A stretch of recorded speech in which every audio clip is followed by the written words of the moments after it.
En el nombre del Padre, y del Hijo, y del Espíritu Santo. Amén. Señor, abre mis labios. Señor, te confieso todos mis pecados, mis flaquezas y mis fallas, mis muchísimas fallas. Vive con confianza, Dios ha perdonado tus pecados, tus flaquezas y tus fallas. Señor, te confieso todos mis pecados, mis flaquezas, mis fallas y muchísimas fallas. Vive con confianza. Dios ha perdonado todos tus pecados, tus flaquezas y tus fallas. Gloria sea al Padre, y al Hijo, y al Espíritu Santo, como era al principio, es ahora y será siempre, por los siglos de los siglos. Amén. Y escuchamos la lectura para este cuarto domingo del tiempo de Cuaresma. Encontramos el texto en el Evangelio según San Juan, capítulo 3, versículos 14 al 21. De acuerdo. Dice así: de la misma manera que Moisés levantó en alto la serpiente en el desierto, también es necesario que el Hijo del Hombre sea levantado en alto, para que todos los que creen en él tengan vida eterna. Porque Dios amó tanto al mundo que entregó a su Hijo único para que todo el que cree en él no muera, sino que tenga vida eterna. Porque Dios no envió a su Hijo para juzgar al mundo, sino para que el mundo se salve por él. El que cree en él no es condenado. El que no cree ya está condenado, porque no ha creído en el nombre del Hijo único de Dios. En esto consiste el juicio. La luz vino al mundo y los hombres prefirieron las tinieblas a la luz, porque sus obras eran malas. Todo el que obra mal odia la luz y no se acerca a ella, por temor de que sus obras sean descubiertas. En cambio, el que obra conforme a la verdad se acerca a la luz, para que se ponga de manifiesto que sus obras han sido hechas en Dios. Palabra de Dios. Ya la vamos. Gracias pasa a ustedes de Dios nuestro Padre, de su Hijo Jesucristo. Amén. Amén. Estamos en la lectura del Evangelio de San Juan. Nos hemos movido ahora del texto del domingo pasado, ahora nos hemos movido. Claro, lo que está haciendo el orden de los textos, nuestro leccionario, lo que está haciendo es tratar de ir construyendo temas que hacen a la Semana Santa y a la Pascua. Eso está bien. Y está bien. El problema es como siempre, uno corta los textos y perdemos qué es lo que está ocurriendo. Entonces uno está entre esta tensión, entre, bueno, seguir estas lecturas que en realidad tratan de reunir temas y la lectura lineal que permite encontrar la construcción de La sentido. hilación. Bueno, este es el problema. Ahora, bien, no vamos a escaparnos de esto porque, bueno, para leer y tener este tema de la continuidad, y tendríamos que leer todo el texto. Y como dice Paul Ricard, bueno, todo el Nuevo Testamento es una gran construcción de sentido, y Ricard después dice, y toda la Biblia también. Entonces, claro, tendríamos que leerla de punta a punta y con eso encontrar las grandes construcciones, cosa que en la tradición del cristianismo está presente. Es decir, los grandes concilios que establecieron los temas de la fe hicieron ese tipo de trabajo. Pero bueno, hoy en día a nosotros nos toca este pequeño parrafito dentro de ese campo inmenso de los textos. Tendríamos que al menos mencionar que esta parte que leemos es la parte de conclusión o de final de un relato que es conocido, Jesús y Nicodemo.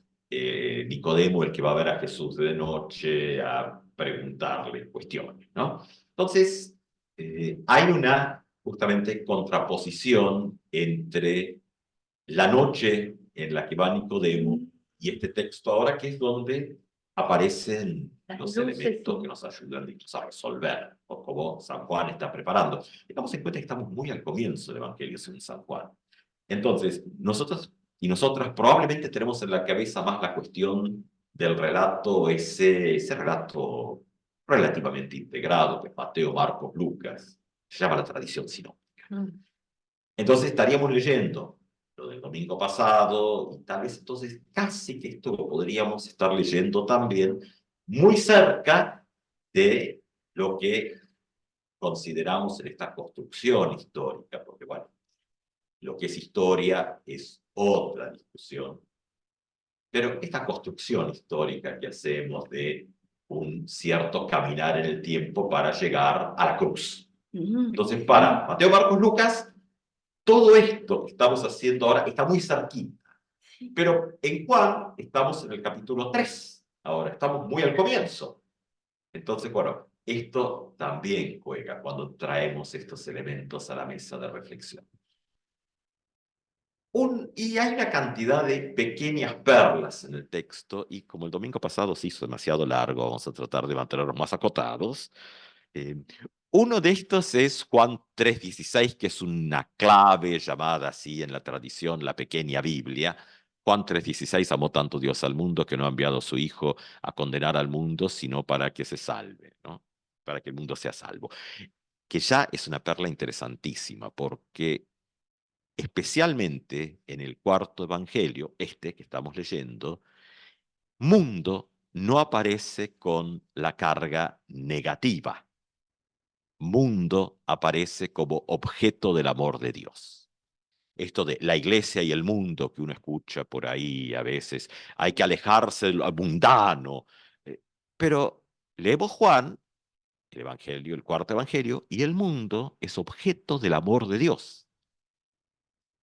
Y después aparece esta cuestión de juicio, condenación, que el problema que tenemos es que el texto griego usa siempre la misma palabra, porque significa las dos cosas. Pero entonces tenemos problemas si Cristo juzga al mundo o no, porque en las otras tradiciones, sí, Cristo es juez. ¿Cómo es la justicia? Ese es otro tema que no se parece a la justicia de este mundo, perfecto. Pero la idea de juez la vamos a encontrar en otros textos. Entonces, bueno, acá hay una tendencia en la traducción que está bien de utilizar otras posibilidades de traducir. Jesucristo no ha sido enviado como condenador del mundo. Y entonces uno dice, bueno, claro, hay una idea diferente, el mundo como objeto del amor de Dios. Y entonces esto rompe esas miradas religiosas donde hay que apartarse del mundo.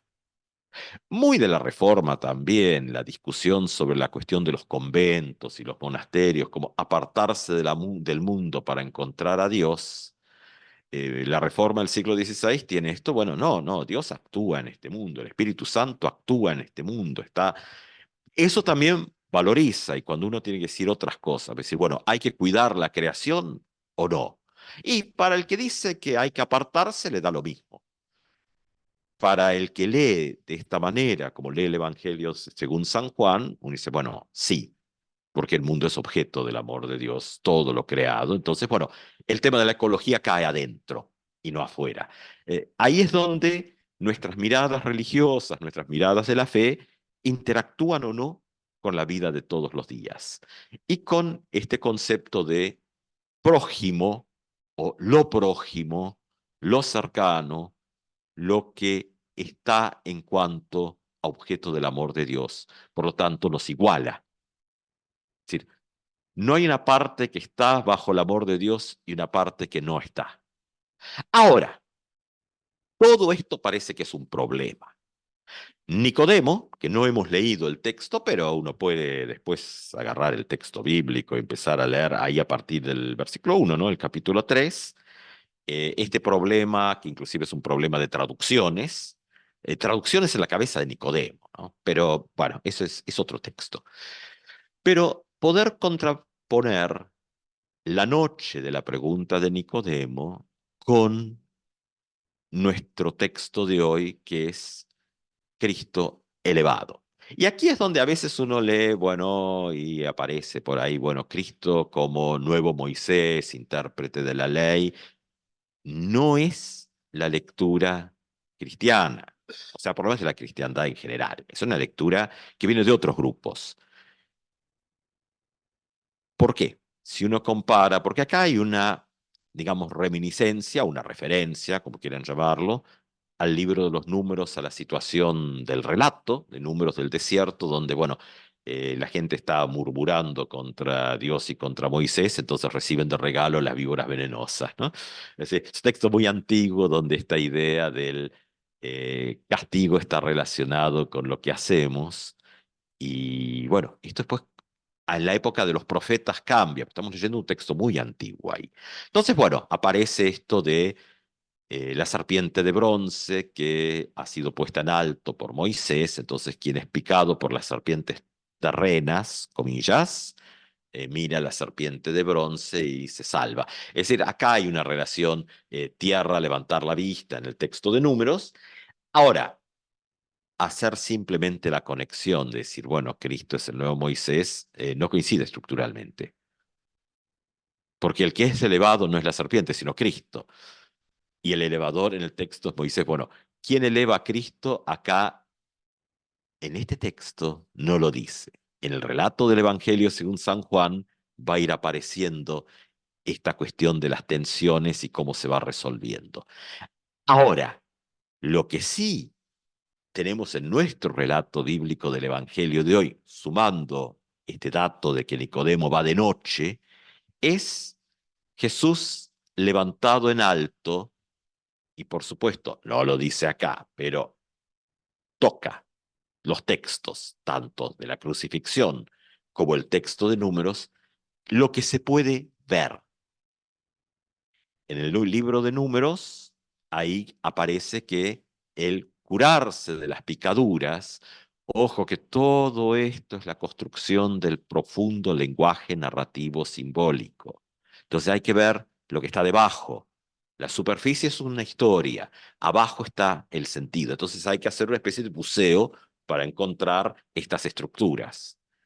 No vamos a ir a lo histórico crítico, que nos va a decir otra cosa, que son interesantes. Es decir, bueno, es de alguna manera justificar por qué había una imagen de una serpiente en algún momento dentro de las prácticas religiosas. Entonces, bueno, hay una justificación con el pasado, pero eso es histórico crítico. Y lo que a nosotros nos interesa es el sentido. Entonces vamos a ir abajo.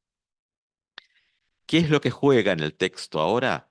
Nicodemo, un erudito que va a hablar con Jesús y lo llama rabí, la primera parte del capítulo 3, de noche, para no ser visto. Y el Cristo que es crucificado, que va a ser a la vista de todos y de todas. ¿Por qué esto? Porque justamente hay un tema que tiene que ver con estructuras de pensar, donde uno puede empezar a conectar cosas. Aparece el tema de la condenación. Y es interesante porque lo que estamos definiendo acá es un concepto de pecado que rompe con modelos que tenemos. Lo vamos a encontrar en la Reforma del siglo XVI, también en otros, ¿no? Más atrás, pero vamos a encontrar que el pecado tiene que ver con la falta de fe. O sea, es un tema religioso. Y ahí es el gran problema cuando se usa la palabra para hablar de otros temas. Y que después los vamos a conectar, porque, por ejemplo, recién el viernes estaba la conmemoración del Día de la Mujer. Entonces, hay una cantidad de elementos interesantes que conectan con nuestro texto de hoy. Por ejemplo, una de tantas, la visibilidad. Cantidad de mujeres salieron. La cuestión de lo visible contra la cuestión de lo invisible o la invisibilización. Y entonces ahí aparece, por ejemplo, esto. Bueno, muchas veces en el ámbito de las iglesias, gente buena, piadosa, un poco tonta, pero bueno, ¿qué va a ser? Entonces dicen, no, porque la violencia contra la mujer es pecado. Es que no, es delito, porque los pecados se perdonan. Entonces, ¿qué están diciendo esta gente buena pero tonta? Y la violencia de la mujer es pecado, pero después viene Dios y perdona los pecados y la violencia contra la mujer continúa. O sea, esa es la teología tonta que no hace un poco de autocrítica. Entonces, bueno, el texto de hoy nos lleva a eso, a hacernos autocríticas, como sociedad, como iglesia, como personas de fe. Entonces, la condenación que aparece en el texto tiene que ver con la falta de fe. Esto es un tema religioso, no es un tema que tenga que ver con el espacio del mundo de la sociedad. Es un tema que tiene que ver con el ámbito de lo religioso. Si tiene que ver con lo ámbito de lo religioso, no debemos confundir entonces con lo que hace a la vida cotidiana. Ahora, el tema que aparece aquí en Juan de manera bellísima, el evangelista presenta, que tiene que ver con esto que llama la condenación, que tiene que ver con falta de fe, que tiene que ver con lo religioso, no con el espacio social. Es que arranca de un concepto bíblico que está especialmente en el Evangelio según San Juan. Por ahí, si leemos Mateo, Marcos y Lucas, no lo vamos a encontrar de la misma manera. Por eso hoy leemos Juan. Y de esta manera, no hay punto neutro. Tenemos metido, tal vez por la teología histórica, medieval, esto de que estamos en un punto cero y que podemos, tal vez esto viene de muy atrás, ¿no? La Didaché decía que había dos caminos, uno bueno y uno malo. En el Antiguo Testamento leemos, Dios le dice al pueblo, pongo delante de ti dos caminos, elige el correcto y vivirás. El problema de esto es que pese a que en la práctica cotidiana y elegir lo correcto probablemente puede ser la salida a una situación, es que no nos lleva a donde nos lleva el Evangelio según San Juan. No tenemos posibilidad de resolver por nosotros, por nosotras mismas. Teología de San Pablo. San Pablo va a traer esto de la idea de que todos y todas somos absolutamente pecadores y pecadores, y también somos redimidos, redimidas por Jesucristo. La tensión entre pecado y redención, pero no como una cosa consecutiva. Y ahí está el problema. Cuando nos vamos de los textos bíblicos y empezamos a decir, bueno, yo puedo ir haciendo mi pequeño mérito, ¿no? Voy caminando, construyendo y haciendo mis pequeños méritos. Cuando el texto acá lo que nos está llevando profundamente es a que esa, entre comillas, falta de fe, y por eso hablamos de la relación religiosa, la relación de fe, es una relación para con Dios. Pecado no es la relación para con mis semejantes. Eso es otra cosa y tiene que ver con el mundo de lo cotidiano. El pecado tiene que ver con la relación de la fe y se resuelve con el perdón de Dios. Ni siquiera la confesión lo resuelve. La confesión lo que hace es ponerlo sobre la mesa nomás. Y lo que nos hace sí hacer es tomar conciencia de que el perdón de Dios está presente. O sea, donde falta la confesión, no tomamos conciencia de que el perdón está ahí, pero que no podemos, digamos, aprovecharlo en el sentido positivo, ¿no? De disfrutar de ese regalo del perdón. La confesión lo que hace es simplemente abrirnos a esto. No es un elemento de mérito que nos permita acceder. No es un toma y daca. Dios no hace intercambios con nosotros y nosotros, pues no tenemos nada para dar. Porque ese es el problema.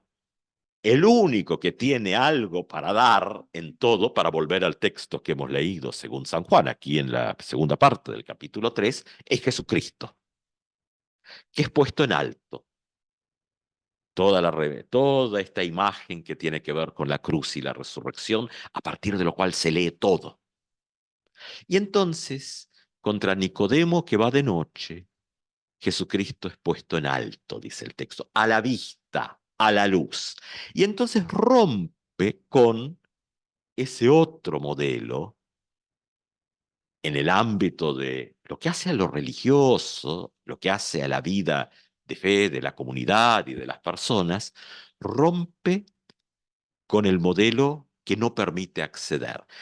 Los otros evangelistas por ahí llevan el relato por otro lado, pero dentro de la tradición tenemos a través de los evangelios que con la muerte de Jesús hay un textito ahí que dice se rompe el velo del templo. O sea, juega con lo mismo. Lo que está oculto se hace visible, pero no para algunos, porque acá está la cuestión, que después uno ve cómo se repite, ¿no? Y entonces uno puede empezar, sin irnos demasiado lejos, porque ya el domingo pasado hubo algún que otro comentario con toda razón, no, no, no, no, eh, no, no, se dice, lo vas así al pasar.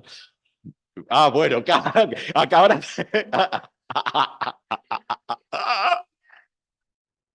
Claro, bueno, bueno, pero no vamos a decir, pero igual trataremos de no irnos demasiado lejos. ¿Qué pasa con esto de lo que se puede ver y que está a la vista de todas las personas por igual? Porque esto es lo que está trayendo como un mensaje de ruptura el Evangelio. El acceso, y lo voy a decir de manera equivocada y lo corrijo, el acceso a Dios está disponible para todos y para todas. Ahora lo corrijo. Dios se hace accesible, no es que a otra cosa, Dios se hace accesible en Jesucristo para todos y para todas, por igual. Es otra cosa. Por eso dije, lo voy a decir mal primero para corregirlo. Dios se hace accesible, que mejor que quede esa idea. No, no, no, digamos la correcta. Dios se hace accesible absolutamente en Cristo crucificado y resucitado para igual, para todos y para todas, por igual, no para algunos, porque ahí está el problema, no del mundo en el sentido juanino que hemos leído, esta cuestión tan bella que trae el versículo 16, amó tanto Dios al mundo que dio a su Hijo unigénito para que todo aquel que en él crea no se pierda, mas tenga vida eterna. Eso de ser cita de la Valera, porque es lo que aprendió uno cuando era chiquito en la escuela dominical. Pero bueno, no será este texto, pero vale igual. Ahora, claro, si el mundo es objeto del amor de Dios, bueno, pero ¿qué pasa con la injusticia? Porque ese es el problema entonces. Bueno, ¿qué hace estos textos? La injusticia la lleva a la situación de condenación que se encuentra la humanidad. Y ahí está el problema. La situación de la condenación es una ausencia y no un acto de Dios. No es en estos textos un Dios que castiga, sino, ahora esto, por supuesto, es leído desde el ámbito de la fe. Si uno lo quiere leer en el ámbito de la sociología, de la psicología, de las ciencias sociales, es diferente. Pero desde el ámbito de la fe, que finalmente es lo que hoy, en esta mañana, nos convoca para compartir palabra y sacramento, en ese caso, leemos que la ausencia, y esto es el encuadre de la fe, es lo que lleva a la construcción de un modelo injusto, que no es el mundo creado, es el mundo que arman los seres humanos.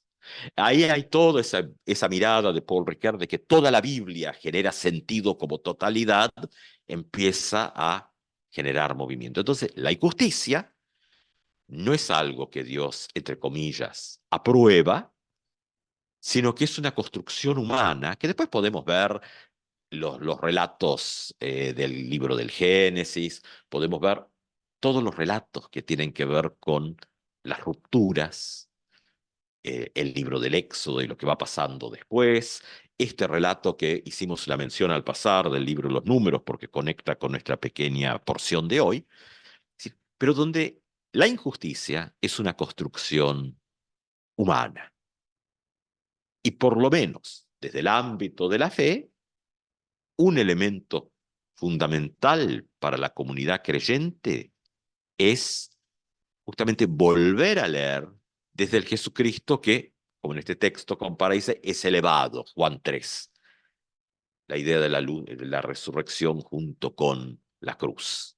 A partir de ahí leemos, y esto pone de manifiesto lo oculto. Ahora, claro, lo oculto como construcción humana tiene muchos nombres, ¿no? Uno puede encontrar las distintas posibilidades. Es interesante que en los nombres, inclusive, claro, tenemos el medioevo y toda una cantidad de pensamiento que se nos ha ido amontonando, inclusive el cine, los nombres de los demonios, y cuando Jesús se encuentra con en Gerasa, ¿no? El geraseno, el endemoniado, le dice, ¿quiénes son?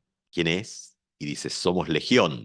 O sea, no es un nombre de un demonio clásico, no, son los demonios sociales, son los demonios, son muchos, y son los demonios sociales, porque legión es un término romano, ¿no? Entonces, que no es necesariamente contra Roma, sino ¿dónde está? Esta situación está instalada en lo que llamaríamos cultura, sociedad, lo que queramos. Que debemos hacer esta distinción entonces de lo que es el mundo amado por Dios. Claro, y ahí la atención de nuestro propio texto para ir cerrando nuestro pequeño acercamiento de hoy. Lo que está en la oscuridad y lo que está en la luz. Juan juega fuertemente con estas imágenes como símbolos profundos, símbolos de vida y de muerte, símbolos que tienen que ver con lo bueno y lo malo, para no hablar de el bien y el mal, sino lo bueno y lo malo, pero especialmente de aquellas estructuras que quieren mantener su poder funcionando en la oscuridad. Que la oscuridad no necesariamente es la oscuridad física, sino el secretismo, el encierro, el, el arreglo de grupos de poder.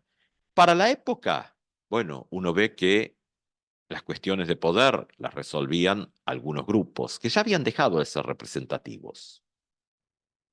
Es más, uno puede preguntarse si el juicio a Jesús en los textos, que nuestros textos hablan del Sanedrín y eso, pero la pregunta es si realmente será o es solo un grupito.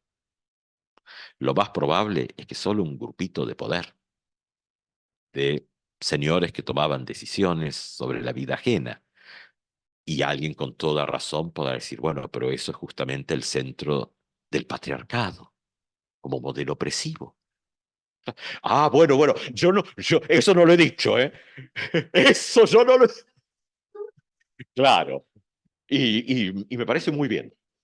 Y me parece muy bien. Ahora podemos volver a conectar cuando sale una inmensa marea de mujeres en el 8M y se hacen visibles. Hacen invisible mucho más que solo lo que se ve ahí. Hacen visible todas las estructuras donde los arreglos los hacen los grupos de poder. Hace visible mucho más de lo que se ve. ¿Qué es lo que está pasando acá? Lo que se ve hace visible más de lo que se ve, para jugar con las palabras. Entonces, claro, encontramos grupitos de poder que arreglan entre ellos. Eso serán cuestiones de... Pero entonces eso sí existió siempre, los grupos de poder. Siempre. No es de ahora. Lo venimos arrastrando. La pregunta para seguir con esta idea es, bueno, pero ahora qué hacemos? Tal cual, ¿qué hacemos? Porque como personas de fe decimos que creemos en la cruz y resurrección, pero después miramos para otro lado y seguimos mirando para abajo. Entonces, ¿cómo la cruz y la resurrección? Las orejeras, ¿no? Esa cosa que se usaba antes en los carros, bueno, en el interior se debe usar. Esta cosa tan hermosa de la cruz y la resurrección, que es hermosa y trágica simultáneamente, porque lo oculto, lo dice San Pablo también, ahora, es decir, vemos por espejo, más veremos cara a cara, pero ¿cómo la cruz y la resurrección trae esto a la vida de todos los días? ¿Cómo pone de manifiesto cantidad de cosas, entre ellas la que salió ahora en la conversación, el tema de lo patriarcal como modelo de poder que no solo es la exclusión de las mujeres, sino todos los que entran, los y las que entran en categorías menores. Porque, claro, después de las categorías menores se repite el modelo patriarcal. En más chiquito, pero igual de violento, igual de perverso. Pero que lo que necesita para sobrevivir es poder seguir en grupos secretos, donde el poder se maneja entre grupos ocultos.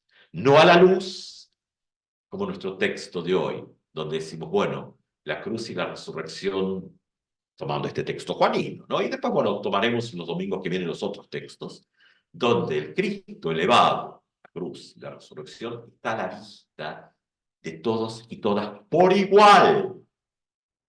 Entonces se rompe el secretismo.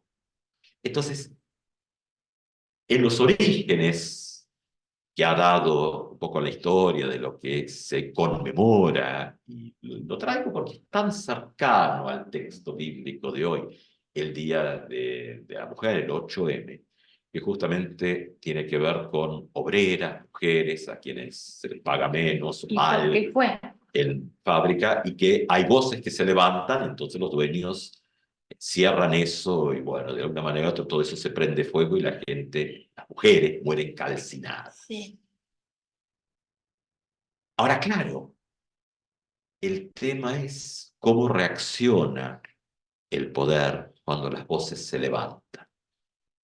Bueno, la voz de Jesucristo termina en la cruz. Para los ojos de la fe continúa en la resurrección.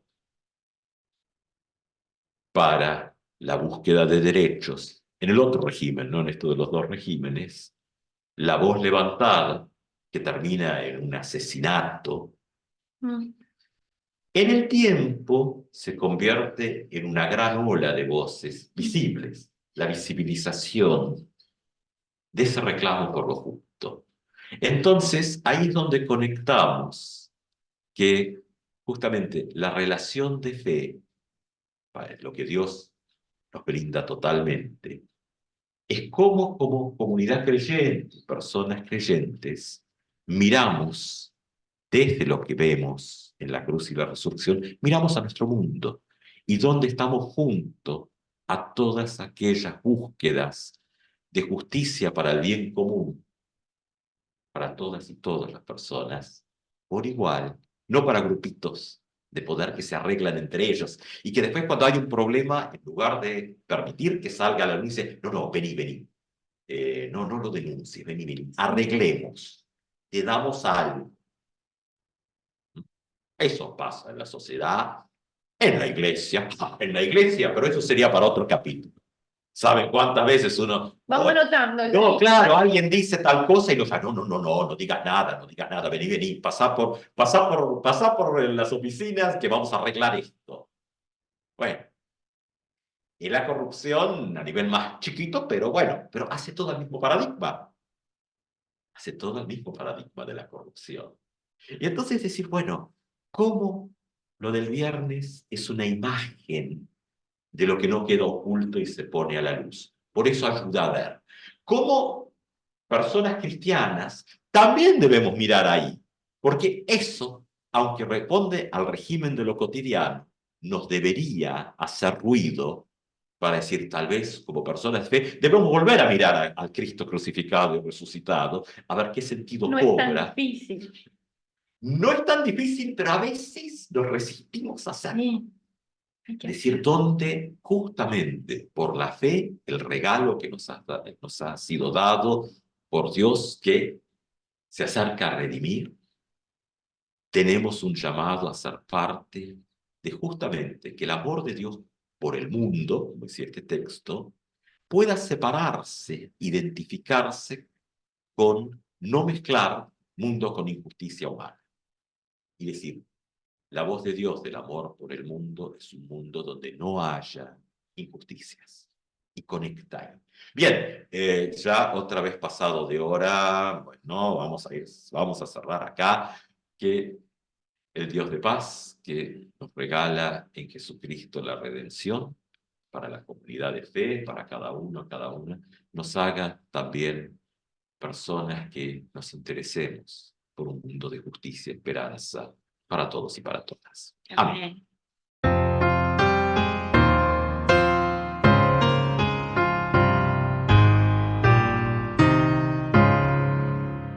Si fui motivo de dolor, Señor, si por mi causa el débil tropezó, si en tus caminos yo no quise andar, perdón, Señor.